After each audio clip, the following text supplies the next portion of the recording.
Barakatha Yahawah, Barakatha YAHAWASHI, Barakatha Yahawah, Barakatha YAHAWASHI, Barakatha Yahawah, Barakatha YAHAWASHI, Bahasham, Rakakwadash.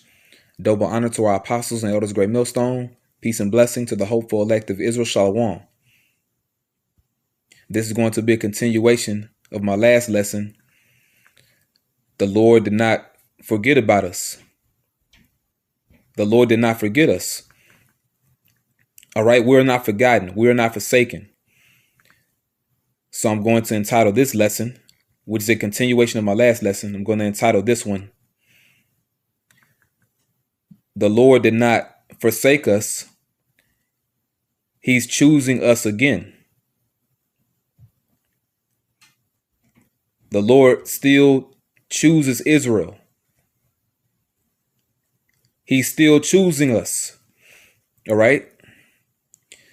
Now, we're in the book of 2 Maccabees, chapter 6, which for those of you who don't know, 2 Maccabees, the book of 2 Maccabees is in the book called the Apocrypha, which is a part of the Bible. If you get a 1611 King James Version Bible, the Apocrypha is in it because it's a part of the Bible. In particular, it's a part of the Old Testament. Because when you go into a King James Version Bible of today, the last book in the Old Testament is the book of Malachi. All right. I don't need to turn to it. You know how to find it. But the last book in the King James Version today of the Old Testament is the book of Malachi. But basically, right after the book of Malachi, you have the Apocrypha. Then you have the New Testament. Okay.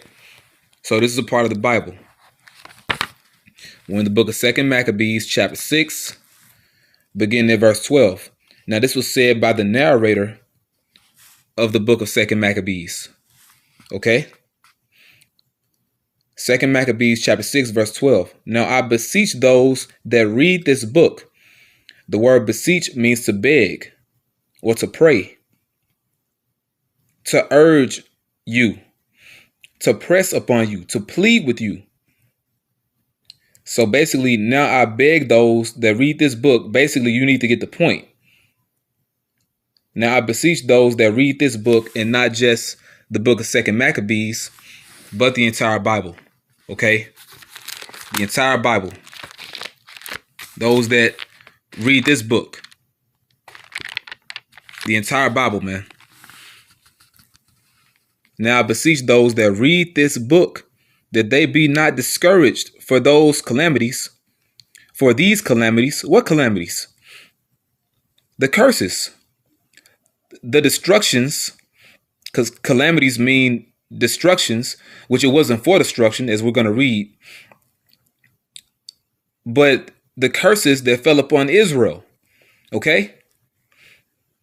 Don't be discouraged. Don't be of a sad countenance for what's happening to us, but that they judge those punishments not to be for destruction. Now, calamities mean destructions, okay?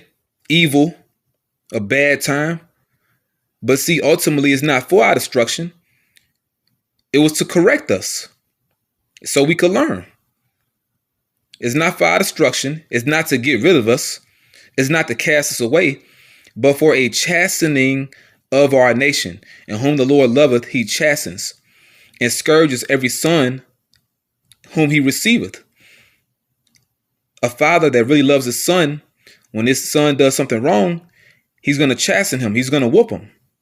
He's going to discipline him. That's what the Lord did with us in the form of the curses that he placed upon us.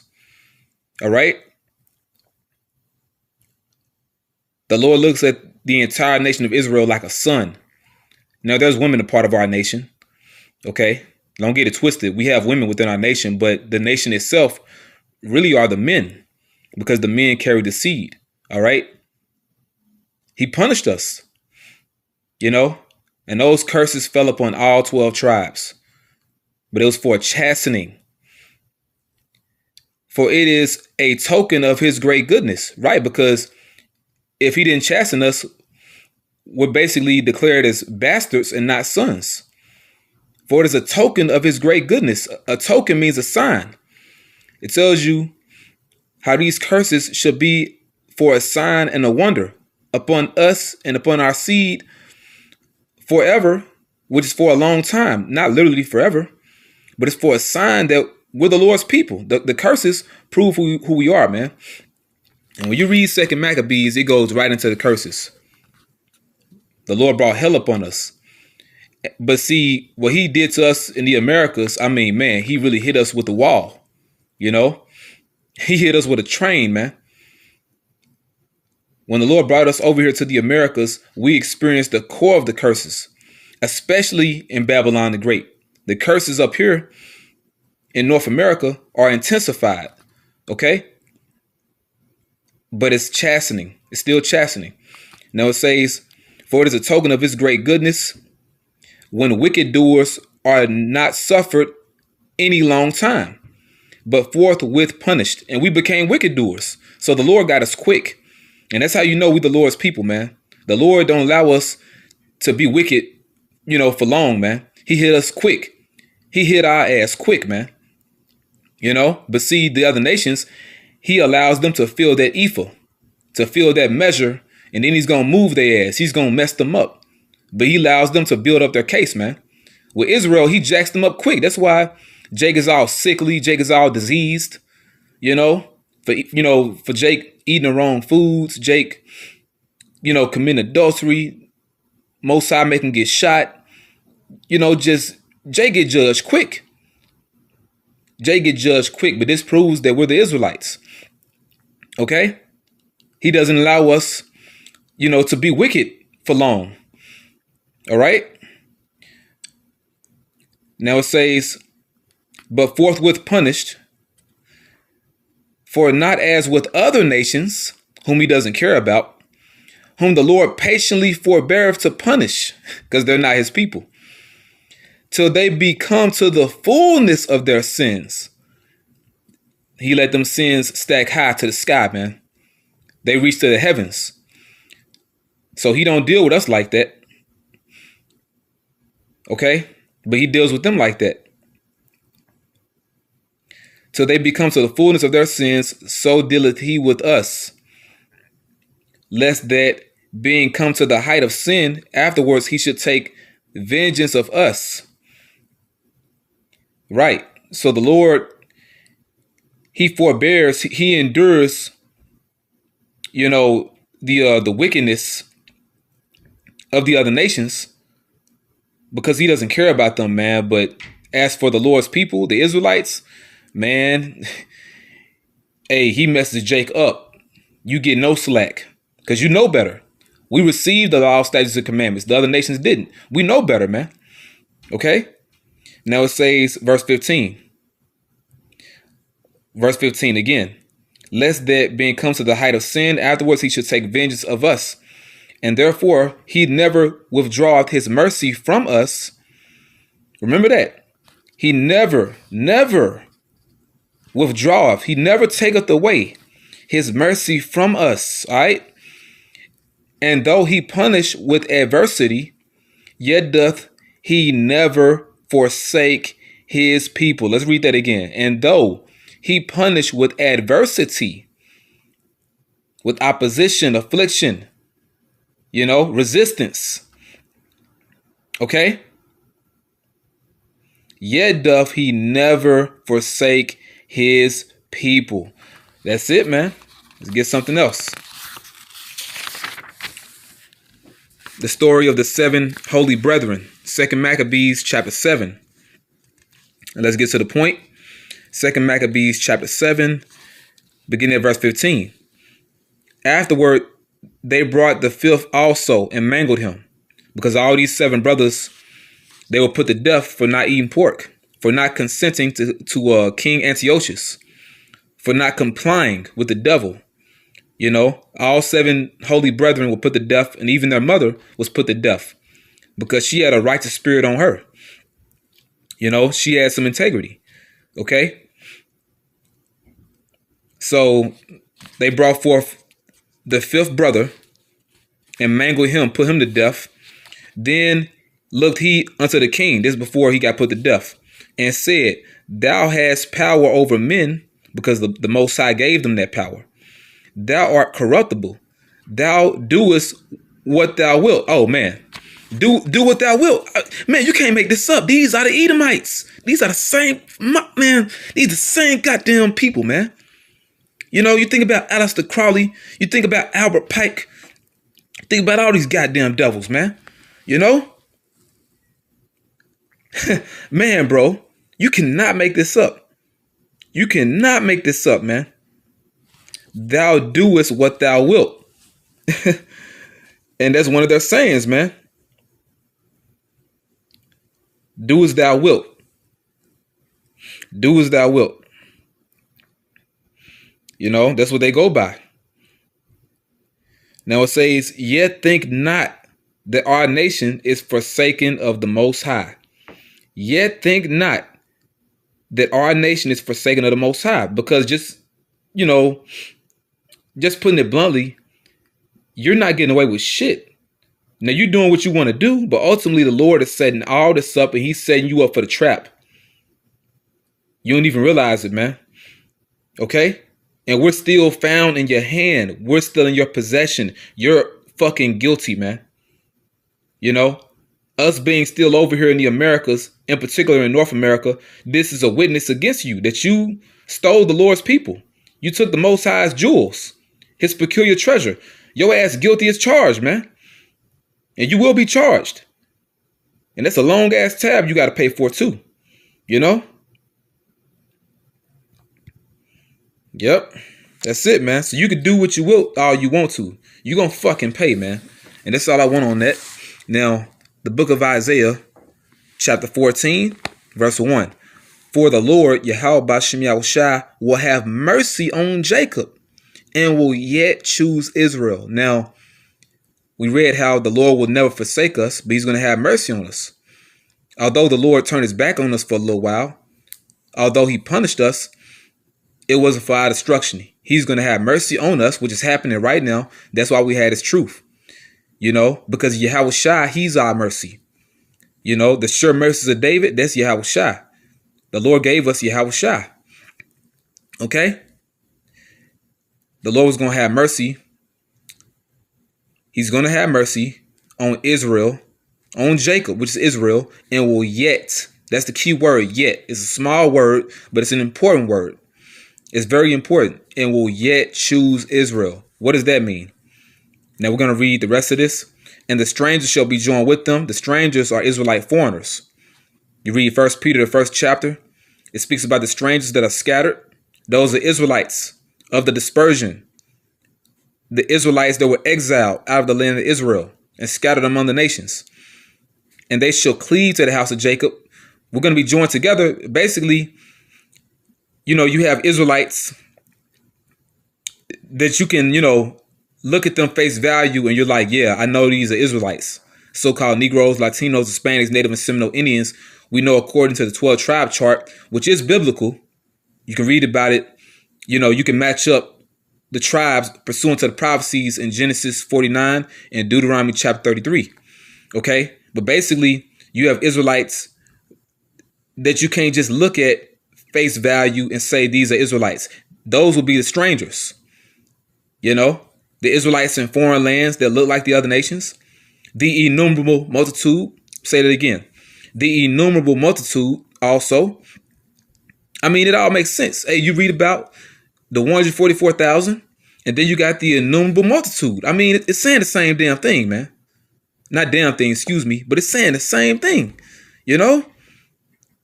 And they shall cleave to the house of Jacob. We're going to become one because we're one nation.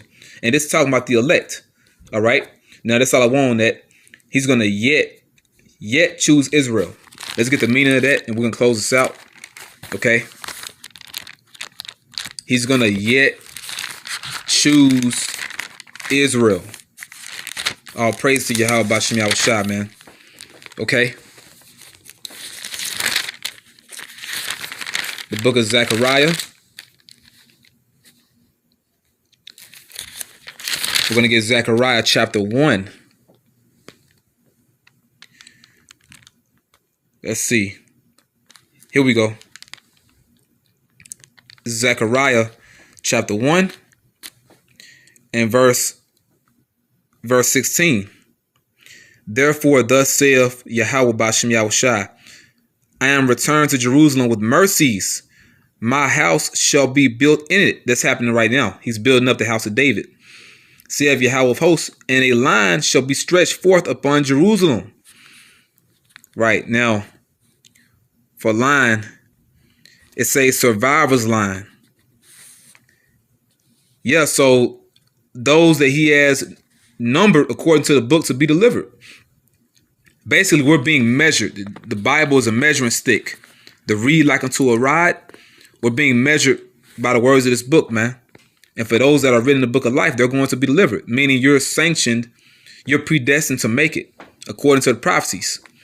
You know, and this is set or slated from the foundation of the earth. Okay?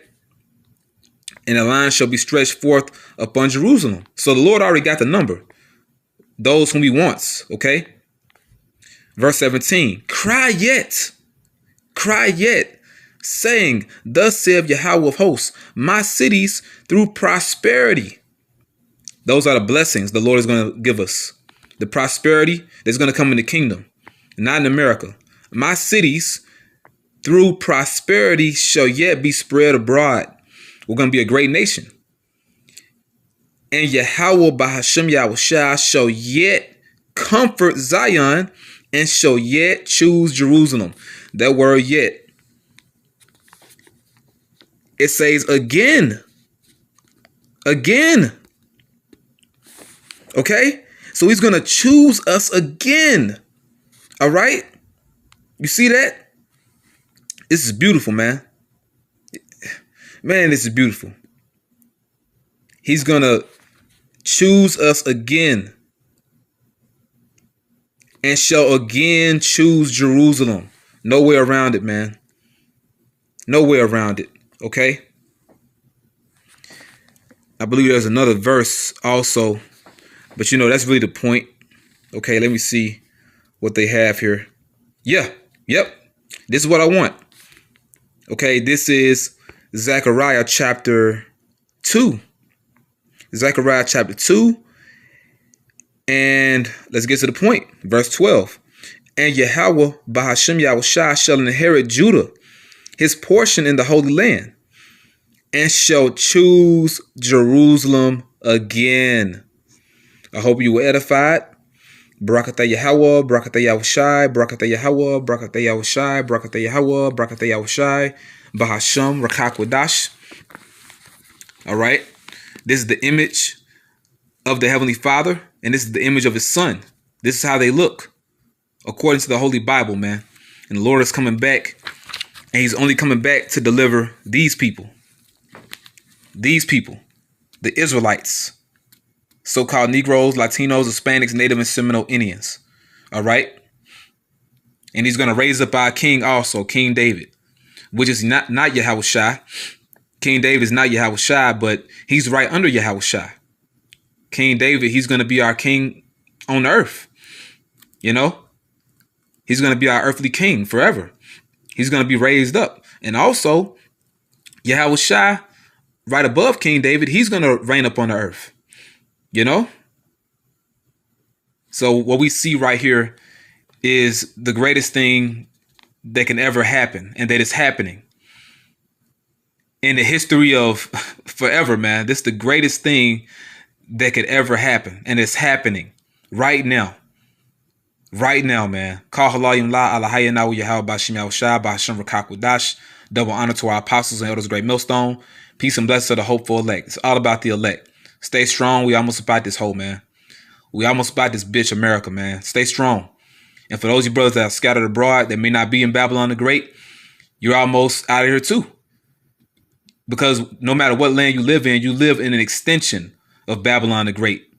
You know, your country or your corporation that you live in is modeled and patterned right after the whore. Okay? And it's a part of this same beast system, man. Stay strong so we can get the hell up out of here, man. Barakatah Yahweh Bashem Yahushai Bashem Rakakwadash. Shalom. Wa Yahweh Bahashim Yahushai Bahashim Rakakwadash Babakusha Babakusha Babakusha Abad Babal.